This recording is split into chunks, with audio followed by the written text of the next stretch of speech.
Welcome to Off the Record with me, Sanny Ntayombya. Every Friday, I bring a brand new perspective to the week's old headlines. So sit back, relax, and let's get that conversation going. But before we do, make sure you hit that follow button. And now, let's get into the very first headline. Before this episode starts, I want to make a deal with you. About 92% of you who watch this podcast frequently haven't yet hit the subscribe button. If you enjoy what we do, here's a deal that I want to make with you. If you hit that subscribe button, I promise you that we will keep making the show better in every single way. I hope you choose to come along with us on this journey. We are increasing our YouTube subscribers every day, and I want to express my heartfelt gratitude to each one of you for your incredible support. Whether you tuned into our episodes, engaged with us on social media, or sent thoughtful and encouraging messages, your contribution means the world to me and the entire Off the Record family. Thank you so much for being part of this journey. Now let's get into the show. There are a few things that set social media Pan-Africanists tongues wagging, quite like summits that bring together the leaders of our continent and individual nations. Here, I'm talking about meetings such as the Russia-Africa Summit, the UK-Africa Investment Summit, the US-Africa Leaders Summit, the Indian-Africa Forum Summit, the recently concluded Indonesia-Africa Forum, as well as the Forum on China-African Cooperation, or FOCAC, in Beijing that's ending today. These types of summits, coming fast and furious over the last 10 years or so, have been quite the rage, and it makes perfect sense. A continent rich with human and natural resources, Africa is a coveted economic partner. For instance, if you're looking for dirty energy, i.e. fossil fuels, all you have to do is to travel to countries such as Angola, Nigeria, Mozambique, Senegal, and South Africa. If you're looking for clean energy resources like copper, cobalt, and lithium, you can find them in the DRC, Zambia, and despite what is often repeated about its lack of natural resources, even Rwanda, which is why I guess Rio Tinto, the world's second largest metals and mining company, is currently exploring for lithium as I speak in the country. Now, if you're into agribusiness, Africa is literally El Dorado, the city of gold. The same goes for producers of consumer goods. So everyone knows why Africa is a big deal. Now, every African nation is looking for investment, skills, and finances. And guess where those three things can be found? That's right.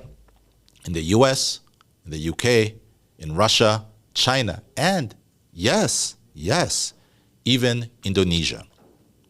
In recent years, as summits have started getting organized by so-called lesser powers, such as South Korea, I've noticed a certain righteous anger centered on two main questions.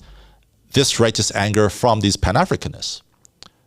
The first question is, how can a mere country have the gall to invite an entire continent to a summit?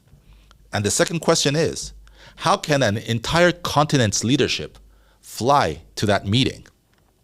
Now, Kenyan CNN journalist Larry Madowo put it rather succinctly, tweeting a picture of African leaders in Bali and writing, Indonesia, the world's 16th largest economy, summoned a whole continent with their full chest, and we went. Again. Now, his tweet invited comments such as like, the saddest part of this isn't that these leaders went. It's the ones in this picture who always preach to their citizens about Ubuntu, about self and demanding respect. Another comment went something like a generation of mentally enslaved leaders in Africa. And even one other one was like anything to make African leaders board a plane to junk it away from their self-created backward continent. Now, all of this was on Twitter. I read it and it got me thinking. Now, there's a part of me that feels like Larry and, all the people who support his statements. It's that part of me that wants to pretend that African countries aren't largely at the bottom of every human development index metric. I want to ignore the fact that most African nations, bar a few, contribute almost nothing, zero, to global scientific progress. I want to ignore the fact that despite all the arable land we have, malnutrition and hunger besiege too many African people. But I cannot and will not ignore what is in front of me.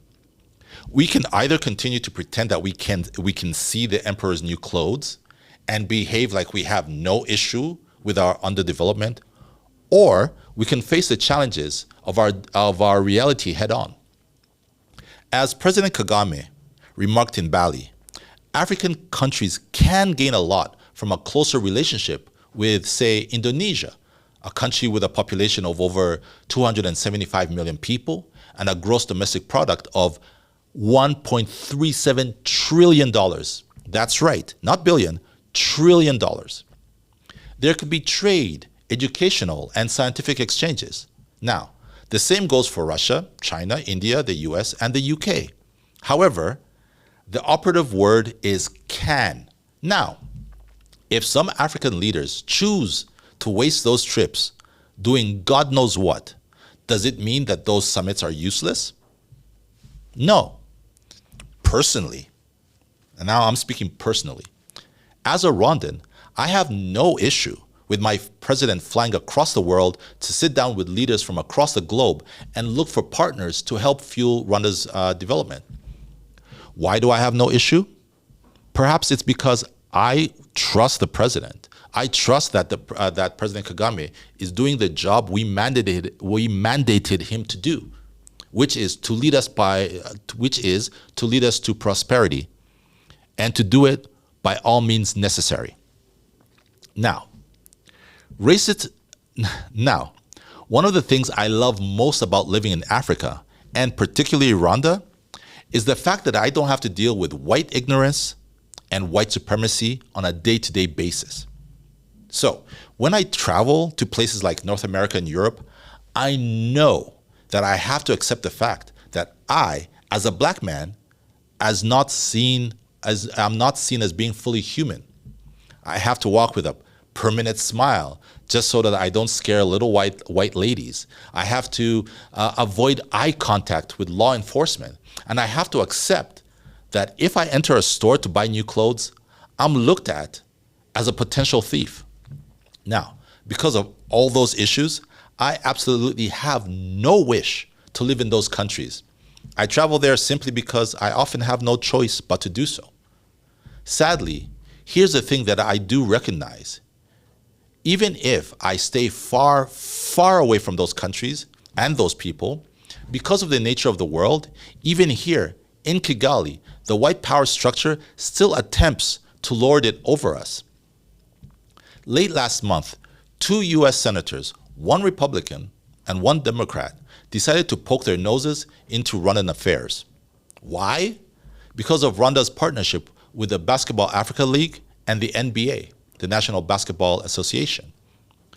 In the letter addressed to NBA Commissioner Adam Silver, the two wrote, and I quote, "We write to express deep concern about the National Basketball Association deepening relationship with Rwanda led by President Paul Kagame.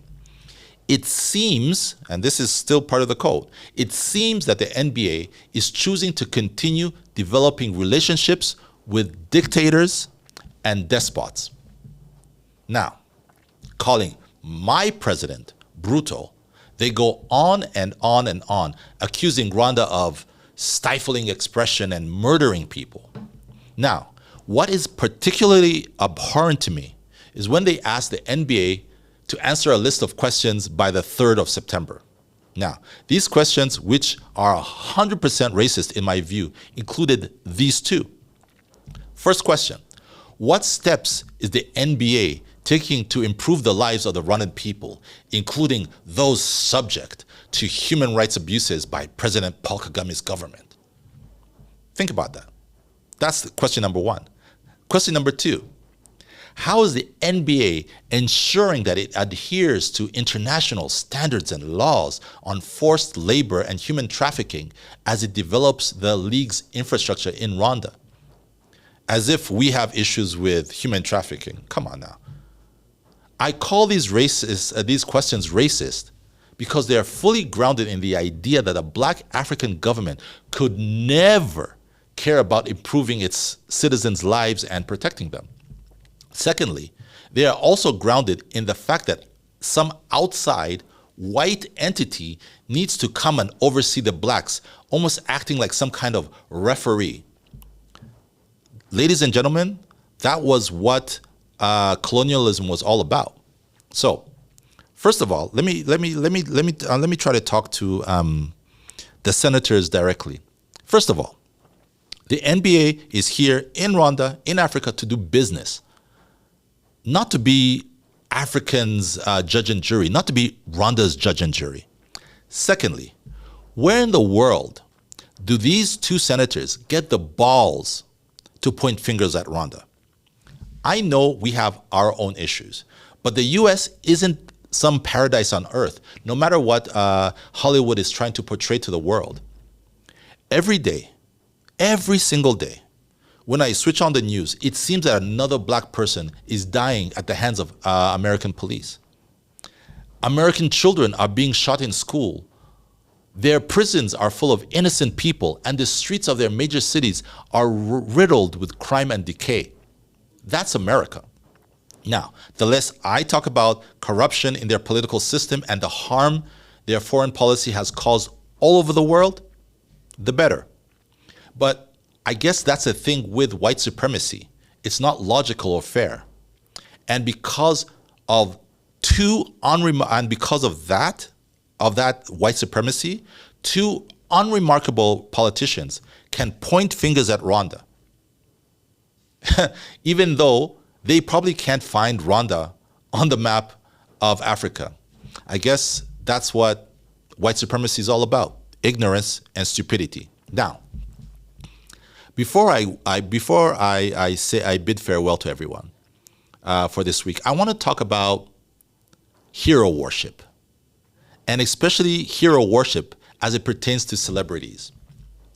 The last time I was here, I made a few remarks about an incident that involved a local musician called The Ben, a female fan, and what I call the issue of unwanted touching in our society, in Rwandan society. After discussing the incident and the risk he took touching the fan, I gave him a few words of advice. This is what I said. So, Mr. The Ben, thank the Lord that the young lady chose not to seek justice. You were extremely lucky. But you might not be so lucky next time. So here's my advice. Keep your hands to yourself. Or you'll most likely face the consequences of your actions. And this time, your celebrity will not save you. Now, I thought that would be that. Unfortunately, the clip made its way onto Twitter, and a section of his fans went on the attack. I was called all sorts of names. And to be honest, I was extremely, extremely unbothered. But it got me thinking, what is it about celebrities and celebrity culture that makes largely reasonable people become totally unreasonable? I mean, celebrities are just like everyone else. We get that, right? Like, they make mistakes too. They don't have two heads. They're not fundamentally special. Just because they can act, maybe sing, dance, or kick a ball, doesn't make them better human beings than us. So the question is, why do we get so worked up about them? So worked up that someone will take time out of their busy day to attack someone on Twitter or to even fundamentally care. Is it because we're bored? Jobless, maybe? Or maybe frustrated with our own lives? I don't know. And I need to kind of try to understand it because I don't get it. And so anyone, please let me know what all of this is about, because it's all very, very strange to me. I just don't get it. What do you see in these people? And that's a wrap for this week's episode. Thank you so much for making it to the very end. Remember to follow us on our social media and to make sure to check out our other podcast, The Long Form with Sanny Ntayombya. It comes out every Monday like clockwork. Hope to have you back next Friday. Have a great weekend.